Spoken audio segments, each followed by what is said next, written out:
പാടം കാണാൻ പോവുക. കുറച്ച് വെള്ളമൊക്കെ ആയിന്ന് പറഞ്ഞു. ഇനിയിപ്പോൾ നല്ല വെള്ളമായ പാടത്തേക്ക് ഇറങ്ങാൻ പറ്റില്ലല്ലോ. അപ്പോൾ ഒന്ന് പാടം കാണാൻ പോവുക കേട്ടാ. അപ്പോൾ പാടത്തെ വിശേഷങ്ങളൊക്കെ ഒന്ന് കാണാമല്ലോ. അപ്പോൾ എല്ലാ കൂട്ടുകാർക്കും എൻ്റെ പുതിയൊരു വീഡിയോയിലേക്ക് സ്വാഗതം കേട്ടാ. അപ്പോൾ പാടം ഒന്ന് കാണാൻ പോയതാട്ടാ. ഇനിയിപ്പോൾ പാടം നിറഞ്ഞിട്ടുണ്ടെങ്കിൽ ഇങ്ങോട്ടൊക്കെ വെള്ളം കയറും കേട്ടാ.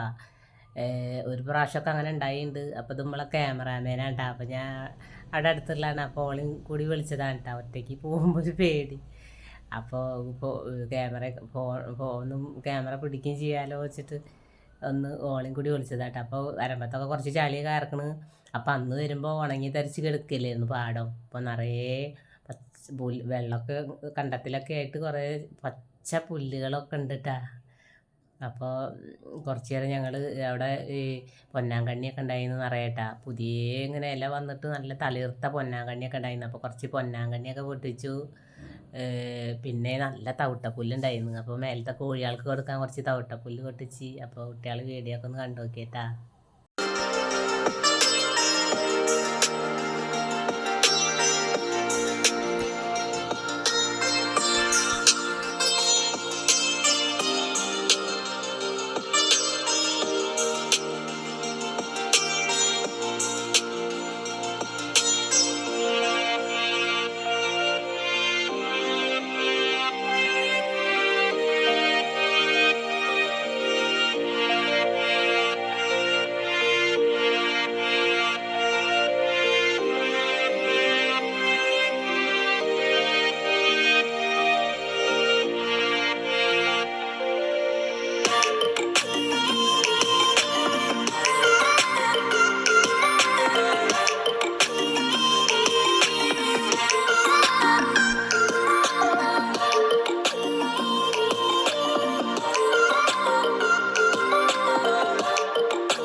കൂട്ടുകാരെ പാടത്തൊക്കെ പോയി പോന്നിട്ട് ആകെ ചെരുപ്പൊക്കെ പൂന്നിട്ട ചളിയിൽ അങ്ങനെ ഒരു വിധേനെ ഒക്കെ വരുമ്പത്ത് കൂടെ കയറി ഇട്ടാ. അപ്പം അങ്ങനെ പിന്നെ വന്ന് വൈകിട്ട് ഏട്ടൻ കിഴങ്ങ് കൊടുക്കുന്നുണ്ടായിരുന്നല്ലോ. അപ്പം അത് ആദ്യം വിചാരിച്ച് ഞാൻ പാൽക്കപ്പ വയ്ക്കാന്നിട്ടാ. പിന്നെ എനിക്ക് തോന്നി ഇങ്ങനെ ഒരു കഷ്ണം നല്ല പൊടിയുള്ള കിഴങ്ങ് ഒന്നിങ്ങനെ ചവച്ച് നോക്കിയാൽ അറിയാലോ. അപ്പോൾ ചവച്ച് നോക്കിയപ്പോൾ അത് കണ്ട് പോരാട്ടാ. അപ്പോൾ ഈ വെള്ളം നിറഞ്ഞിക്കണ സ്ഥലത്തു നിന്നൊക്കെ പറിച്ചിട്ട് എന്താണ് ഒരു വെള്ളം ഇറങ്ങിയ പോലെ. പക്ഷെ നല്ല വെന്ത് പറഞ്ഞിട്ട് കാര്യമില്ല. പാൽക്കപ്പയൊന്നും അപ്പോൾ ഞാൻ ഉണ്ടാക്കിയില്ല. അപ്പോൾ പൊടി കുറവായിരുന്നു കേട്ടോ, വേവൊക്കെ ചെയ്ത്. അപ്പം അങ്ങനെ വൈകുന്നേരത്ത് കട്ടൻ ചായയൊക്കെ ഉണ്ടാക്കിയിട്ട് ചായയൊക്കെ കുടിച്ച്. അപ്പോൾ ഇന്നത്തെ വീഡിയോ വിശേഷങ്ങളൊക്കെ ഇത്ര തന്നെയുള്ളൂ കേട്ടോ കൂട്ടുകാരെ. അപ്പോൾ ഈ പാടത്തെ പിന്നെ ഈ പണ്ടൊക്കെ ഈ പുല്ല് കൊടുക്കുന്നുണ്ട് വെച്ചെങ്കിൽ പശുവിന് പുല്ല് കൊടുക്കുന്നുണ്ട്. അതിലൊരു തവിട്ടപ്പുല്ല് ഒരു പുല്ലുണ്ട് ഇങ്ങനെ. അത് ഞാൻ ആ കയ്യിലിട്ട് വരതിയിട്ട് ഇങ്ങനെ ഇതാക്കിയിരുന്നേട്ടാ. അതിൽ നിന്ന് ഇങ്ങനെ തവിട്ടപ്പുല്ല് പൊട്ടിച്ച് കൊണ്ടുപോയിട്ട് തീയത്ത് കാട്ടിയിട്ട് ഇങ്ങനെ വാട്ടിയിട്ട് ഇങ്ങനെ ഈ ഒരു ഭാഗം നമ്മൾ ഇങ്ങനെ വീർപ്പിക്കാൻ ഭാഗം, മറ്റേ ഭാഗം അതിനനുസരിച്ചിട്ട് വേണം ആ ഭാഗം പൊട്ടിക്കാൻ. എന്നിട്ട് ഇങ്ങനെ വാട്ടിയിട്ട് ഇങ്ങനെ വീർപ്പിച്ചിട്ട് ഇങ്ങനെ താടിക്ക് വെച്ചിട്ട് ഇങ്ങനെ കുത്തും. തവിട്ടപ്പുല്ലാണിട്ടത്. അത് ആരെങ്കിലും ചെയ്തിട്ടുണ്ട് അങ്ങനെ വീർപ്പിച്ചിട്ട് ഇങ്ങനെ താടിയുമ്പോൾ കുത്തിയാലും ഇങ്ങനെ പൊട്ടിക്കും. ഇങ്ങനെ എത്ര പ്രാവശ്യം ഒരു തവിട്ടപ്പുല്ല് വാട്ടിയാലും ഇങ്ങനെ അങ്ങനത്തെ ഒക്കെ അത് കണ്ടപ്പോൾ എനിക്ക് ഓർമ്മ വന്നിട്ട്. അപ്പോൾ ഞാൻ ആ പുല്ലൊക്കെ ഒന്ന് ഇതാക്കിയതാണ്. പിന്നെ നല്ല ഫ്രഷ് പൊന്നാങ്കണ്ണി ഇട്ടാ. മുന്നെയൊക്കെ ഞാൻ നല്ല കഴിച്ചിരുന്നു കേട്ടോ പൊന്നാങ്കണ്ണി. ഇപ്പം എന്തോ പൊന്നാങ്കണ്ണിയോട് താല്പര്യമില്ല, ആ ഒരു ചൊവ്വാണ്ട് പറ്റാത്ത പോലെ. അപ്പോൾ ഏട്ടനൊക്കെ ഭയങ്കര ഇഷ്ടമാട്ടാ. അപ്പോൾ ഞാൻ നല്ല ഫ്രഷ് സാധനം, ഇപ്പോൾ ഈ മഴ പെയ്തതിൽ മുളച്ചില്ല, അന്നൊക്കെ വരണ്ട് കിടക്കില്ലായിരുന്നു. അപ്പോൾ ഇപ്പോൾ അധികം ആയില്ലല്ലോ, ഇപ്പോൾ ഒരു 2 ആഴ്ചയായിട്ടാണ് പോയിട്ട്, ആ വേനലിക്ക് പോയതല്ലേ. അപ്പോൾ നല്ല ഫ്രഷ് പൊന്നാങ്കണ്ണിയൊക്കെ പൊട്ടിച്ച് കുറച്ച് തവിട്ടപ്പുല്ലൊക്കെ ആയിട്ട് വന്ന് കോഴിക്കൊക്കെ മേലേക്ക് ഇട്ട് കൊടുത്ത്. അപ്പോൾ ഓക്കെ.